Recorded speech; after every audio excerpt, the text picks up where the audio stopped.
Hello and welcome to Get to Know Them podcast. This is a podcast in which I'm gonna talk with some of the world's highest performers in order to learn more about them. I'm your host, Kenan Shurigoy. I hope you enjoy.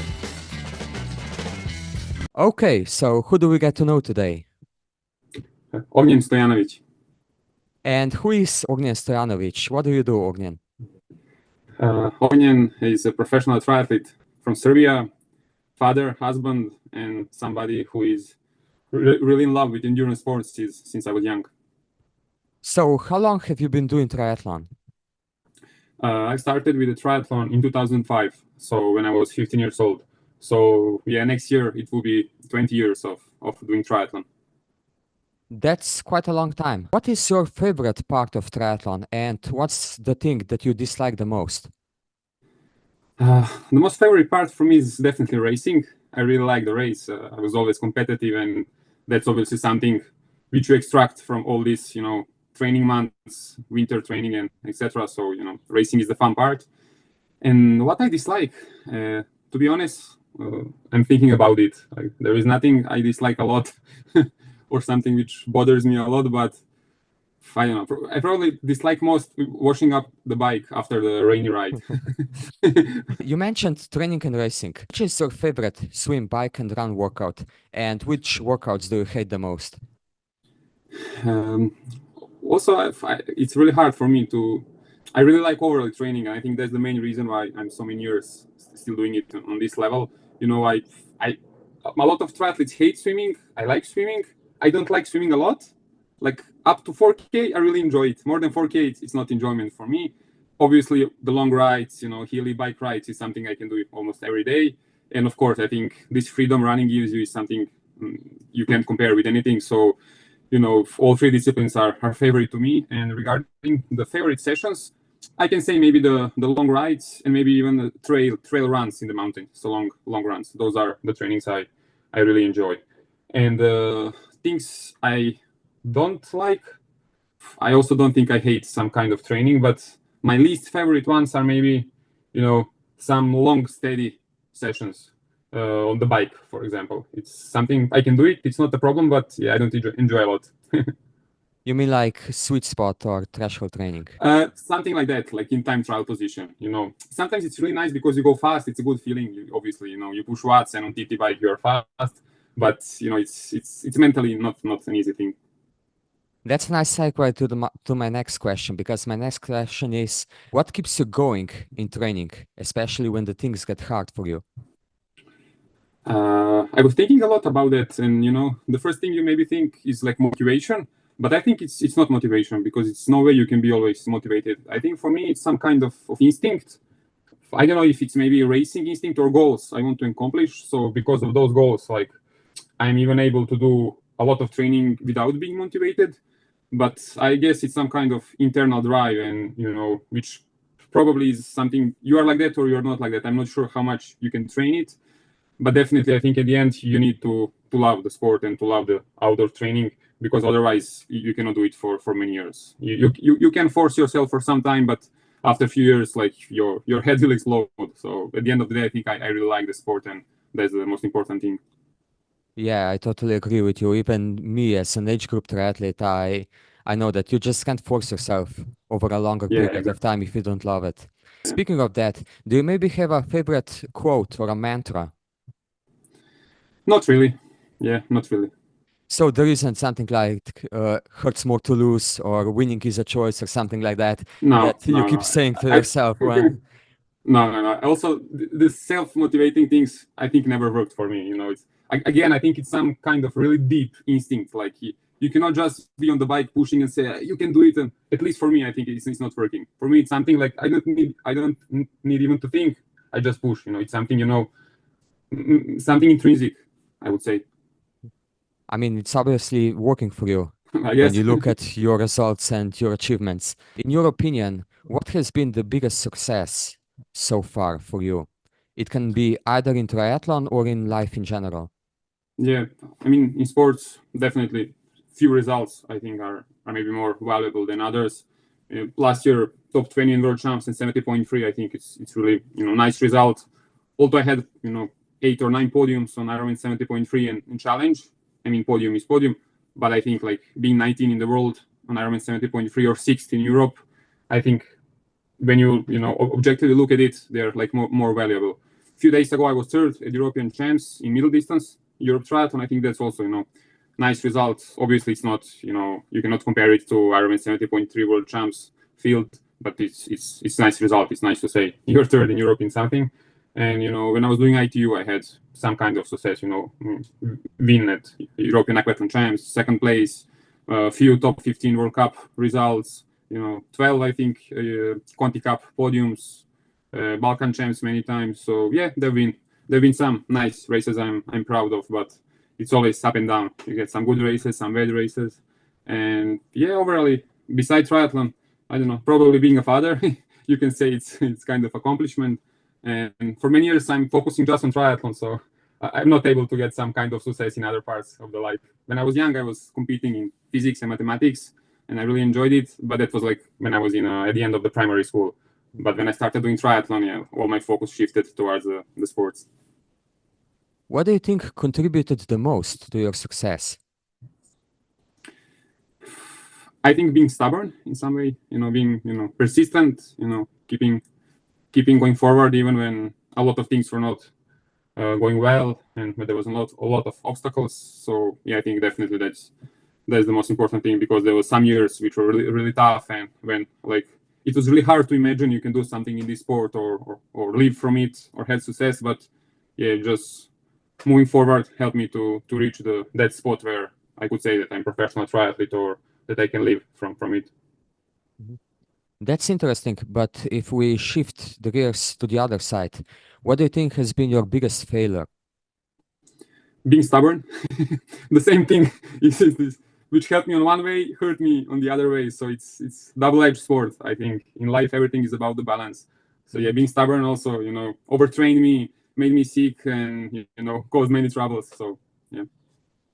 Yeah, like I said, it's really the thing that keeps you going can keep you going a bit too much sometimes. But let's switch a bit from triathlon now to more general and fun questions. What is the one thing that you wanted to do for a long time but just haven't done it yet? Oh, tough question. I don't know. Maybe I don't dream about some things I know I cannot do at the moment. So maybe that's the problem. But yeah, I'm thinking maybe some activities which I'm not able to do because of triathlon, like playing football with the friends or tennis or something like that, which I think I would enjoy. But yeah, it's with being so much time outside, I think activities are not the problem, no matter what kind of it. But yeah, I guess having more free time and being more quiet, enjoying more, going for some holidays. I think that's the thing which you are not too much able to have when you're chasing pro triathlete life. It's always on even in the off season you're not really motivated to go somewhere and do something. You just enjoy having a downtime at the home and not doing nothing. One thing that is very important in triathlon is nutrition, but this is a bit of a different question. If you could only eat one meal for the rest of your life, which would it be? Just one meal. Yeah. Okay, so my favorite meal is probably oatmeal, the breakfast meal. But if I would need to choose one, I don't know. I guess it would be like pasta carbonara, tagliatelle carbonara, or maybe even pizza. I guess that would be. But definitely it would need to be carbs if I want to be a triathlete. Yeah, I mean, pizza is the best choice. It's definitely pizza Yeah, for me, if probably. you ask me. Speaking of which, what's your guilty pleasure? I don't think I have guilty pleasure. For example, I eat every day dark chocolate for like last 15 years. I really enjoyed it, and I eat sweets, but I never crave too much of it. I'm not, I'm not trying to not eat them when I have, when I feel like I take a bit, but I think it's balanced. It's not extreme even in one way or another way. So yeah, I don't look too much into it, especially because many years ago I was really strict with the food, and at the beginning, of course, you see some benefits, but pretty soon your performance starts declining because this sport requires a lot of energy. So that learned me the lesson that I should be a bit more relaxed with the food. So yeah, and the result of that is that I'm a bit indifferent with the food. Like I enjoy it, but I can don't put too much attention to specific meals or specific threats or whatever how you call it. And you don't feel guilty about eating anything? Not at all. Yeah, that's the right choice. What's one thing that makes you grumpy? Waiting lines or too much traffic or losing time for nothing, I guess. I think that I really try to be time efficient. So if you could enforce one rule for the entire world, which would it be? Uh, I guess, for example, now I thought about it. I'm really annoyed by people who are in their balloon outside on the streets. Like they're on the phone and they're not aware of their surroundings. So like you're riding the bike and there is somebody with the phone not aware that there is cars or so maybe I would, ban these balloons. Like people should be more aware of, of their surroundings. Yeah, I think that's the thing which annoys me. Yeah, fair point. Gonna go to the final few questions now. The first one is a bit more deep, but what's the one thing you still want to achieve in life? I guess everything is now around the triathlon and around the results in triathlon. So let's say the first goal is definitely to go to Kona, of course, in pro field. So that's now while doing the long distance. That's obviously the Olympics of long distance triathlon. So I think that's the goal of almost every triathlete. And also for me, it's not life or death. I'm not dreaming about Kona every night. I have some other goals and some other races I really enjoy, but it's kind of duty for me. Like if you are serious in long distance, like it's like you need to qualify. It's the same like you need to go to Olympics for ITU. I mean, you need that's the main goal. So it's kind of I'm focused on that at the moment. And if you qualified for Nice instead of Kona, what would it mean to you? I'm not sure. I think like last year it was a great race and it's a great course, but yeah, Kona is Kona. Like and nobody can change that. No matter how beautiful or who race it or how race dynamics go. I mean, you cannot change the history of the sport. At least not in a few years. Maybe in 10, 15 years, Nice will be new Kona. But at the moment, Kona is Kona, and I think it's clear because you have some people who are not even interested going to Nice. What do you think is the biggest stereotype about triathlon?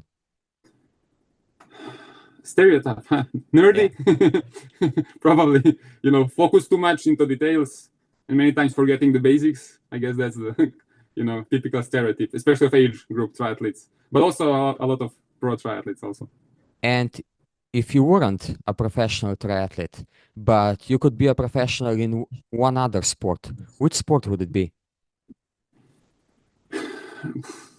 And I think as a child, I really liked team sports like football, basketball. But then because of my hip operation, I was only allowed to swim, and that's how I got into the triathlon. But I'm pretty sure if I didn't have this hip problem, that probably today I would maybe play football. I guess because I was living in a village where obviously there was no swimming or triathlon. There was just football, basketball, table tennis, and that's pretty much all you can do it. And why do you still do triathlon? I love it. I enjoy it. It's my job, and I still have goals I want to accomplish, and my body is serving me well. I'm 34 years old, so not the youngest, but yeah, I said whenever I'm healthy, enjoying the training, enjoying this kind of lifestyle, I will keep going. That's nice. That's very nice to hear. At the end of this podcast, I will let the guest leave a question for the next upcoming guest. Since you're the first one on the show, you obviously don't have the previous guest leave a question for you. But which question do you have for the next upcoming guest? To return on the stereotype of triathletes, I think triathletes love data. So the question would be, what is your average weekly training volume? Because I think that's data a lot of people like to hear. So I guess your guests would love to hear what your next guest, how much hours he or she is doing. I think that's interesting, yeah. But now you have to clarify what counts as weekly volume. Do you also count in strength training, gym, Yeah, core, definitely all kind of stability? training. I mean, if you do football as a part of your preparation, that's a training. So I think everything is counting. Okay, everything goes. Well, Ognjen, thank you so much for coming to the show. At the end, where can people follow you and your journey? Yeah, thank you for inviting. Yeah, it's definitely Instagram. I have fan page on Facebook, but I just put some racing news after the race, and it's on Serbian. So I guess the Instagram is the best way. It's just my name, Ognjen Stojanovic. Yeah. Okay, we're gonna put all the links into the show notes so all the listeners can check you out. Yeah. But yeah, thank you very much again for coming on and answering all these questions. It was a pleasure. Yeah, thank you.